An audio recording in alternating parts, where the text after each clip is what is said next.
Hello and welcome. I'm Gargi Rawat. You're watching me on youtube.com/NDTV, the site to go to for all the videos from NDTV. Now let's take a look at the top 5 stories today, and we ask you, the viewers, to vote for the stories that you want to know more about.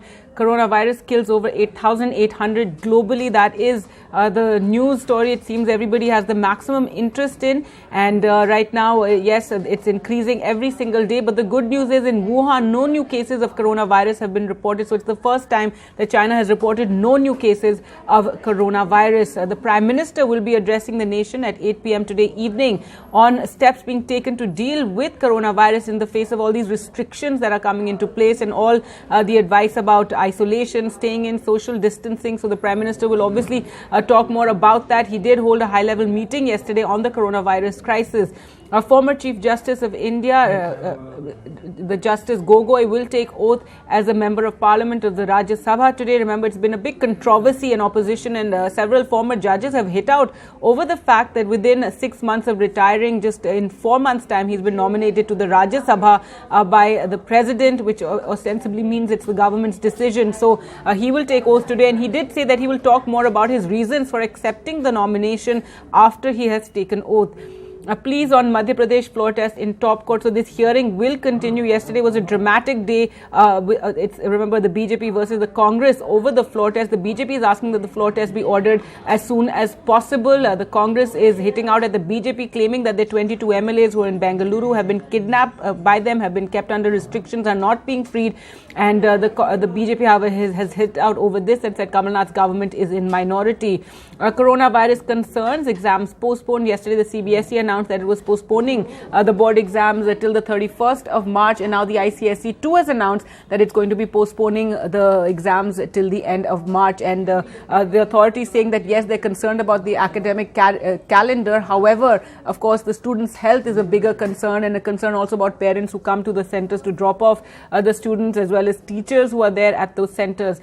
So let's just take a look at the top story as far as coronavirus goes. The Prime Minister is going to be addressing the nation today evening at 8 o'clock.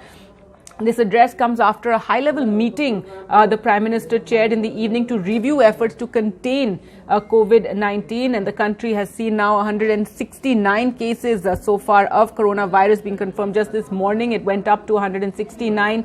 And to control the spread of the virus, the government has drawn up a plan to sensitize people and also spread awareness about the issue. So the Prime Minister's office tweeted yesterday that the Prime Minister chaired a high-level meeting to review the ongoing efforts to contain Covid-19. Ways to further strengthen India's preparedness were discussed. Now, sources said that participants in that meeting spoke about preparedness. They also discussed including further enhancing testing facilities. Remember, this has been a big talking point regarding coronavirus, whether India is testing enough. The WHO keeps insisting that it's test. That's the only way to really know more about the virus and know about how it's spreading in the entire community. So the number of coronavirus cases have risen to 169, in fact, this number includes 3 who have died. The government has given several advisories. Jammu and Kashmir reporting its first case of coronavirus in Srinagar. It's an elderly lady who had travelled recently to Saudi Arabia. So now a lot of restrictions have come into place in Srinagar city. Shops have been shut. People have been asked to stay indoors because they're going to do the contact tracing of this lady who came back on Monday and has now tested positive for coronavirus. And she'd gone for a pilgrimage to Saudi Arabia. And usually when a person comes back from a pilgrimage like that, many people come to the house, come to meet them, congratulate them, and so now that contact tracing is taking place. Remember, Jammu and Kashmir has already restricted foreigners from entering the Union territory.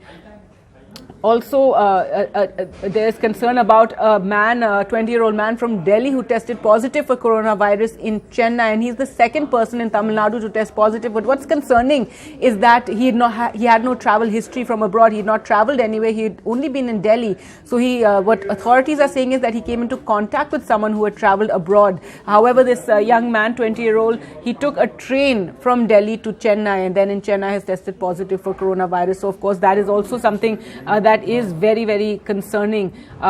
Now, lots of restrictions in place. Section 144 has been announced for Noida and Gurugram, where people have been asked to stay indoors. A very sad case yesterday after a man who was suspected for coronavirus actually killed himself in a hospital soon after he was admitted there for checking. And he was a young man, so we don't know what the reason is for him killing himself. So that's something that's very, very concerning.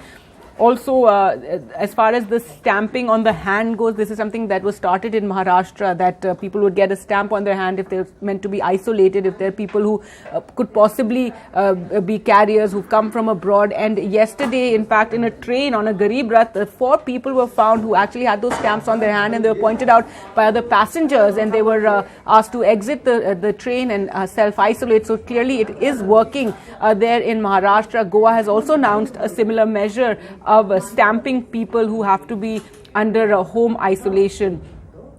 Now, the impact on the market again today, the Sensex has shed over 1,500 points as this uncertainty over coronavirus continues, and also no announcement from the RBI or from the government about any steps to sort of help the economy in this time right now. So that's also something that has been questioned. However, analysts are saying that domestic fundamentals take a backseat in this extraordinary situation where we're seeing so much uncertainty, and several major markets around the globe have now entered the bear phase thanks to this coronavirus outbreak. And 4 who jumped the quarantine, as I was mentioning, were found on a train by alert passengers in Mumbai. And this is also something which the government has been emphasizing, that there is a need for people to also exhibit some sort of responsibility, social concern, social responsibility. When you know you're somebody who's been asked to isolate yourself or quarantine yourself for a certain period, then you must practice this. So these people had actually boarded this train, and it was stopped at Palghar, and the 4 passengers were offloaded and they were promptly handed over to a medical team. Now, a lot of talk also about a lockdown, and P. Chidambaram, Congress leader, has said that an immediate lockdown needs to be ordered with the number of cases of coronavirus increasing every single day. P. Chidambaram has said that there should be an immediate lockdown of all our towns and cities for 2 to 4 weeks in an effort to contain novel coronavirus, because currently we're in stage 2, which means only people from abroad or those who are in the immediate circles have contracted the disease so far, but we don't want it to spread in the community. And for that, it's very important that restrictions come into place. We're seeing this. We saw this in Italy, in Spain as well, in France as well. So P. Chidambaram, they're tweeting that after the WHO Director General's statement yesterday, there should be no hesitation in ordering an immediate lockdown of our towns and cities for 2 to 4 weeks. And in fact, he talks about Italy and Spain even after we have witnessed what is happening in Italy, Iran and Spain. Why is the government refusing to take the logical step of a lockdown? So more and more calls of that there should be a lockdown. Also, we had startups writing to the Prime Minister on the same issue, saying to flatten the curve. So as coronavirus cases are increasing, and if you want to ensure it doesn't peak, and you want it to just be more flattened and less cases, then of course a lockdown is what is required to really stem the spread of coronavirus. Well, that's all the time I have for you. Thanks so much for watching. Goodbye.